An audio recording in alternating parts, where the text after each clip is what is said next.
I'm 38 and I've been dating Mark, a 55-year-old widower, for a few years now. Mark is a real estate agent and I'm a waiter. I know what it looks like. People assume I'm after his money. But here's the thing, Mark's broke and I'm the one with a trust fund. So no, that's not the case. Mark's financial situation is the result of his late wife's battle with cancer, 3 times over.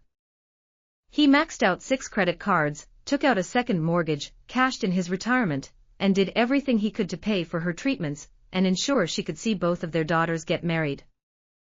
By the time she passed, he was drowning in debt and facing foreclosure. His 2 daughters, Jessica and Lauren, live about 6 hours away by car. The first 2 Christmases we were together, we drove to see them. Both times, they ignored me completely. They'd drag Mark away whenever he tried to include me, and they'd talk over me whenever their husbands tried to make small talk. After the first year, Mark called them out on their behavior. They apologized to him, not to me, and blamed it on the pain of seeing their dad with someone who wasn't their mom. The second year, they did the exact same thing. This year, I told Mark I wasn't doing it again. I said he could go. I'd never ask him not to see his daughters for Christmas, but I was staying home. Mark wasn't thrilled because sharing the driving helps when his back starts acting up. He hates flying. To make things easier, I leased him a comfortable luxury SUV through my brother's dealership. His old 2012 sedan was on its last legs anyway. When Mark called his daughters to share the good news about the new car, and how it would make visiting them easier, they blew up at him. They accused him of spending their mom's money on a fancy house and car to impress some waiter, and complained that he hadn't offered them a dime for their weddings.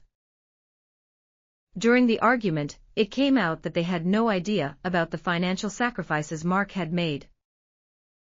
They assumed there was a life insurance policy, and had no clue about the credit card debt, the second mortgage, or the fact that Mark was on the brink of foreclosure and bankruptcy before he moved in with me.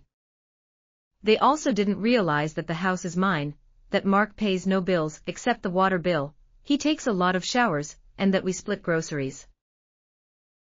Now suddenly, they want my number.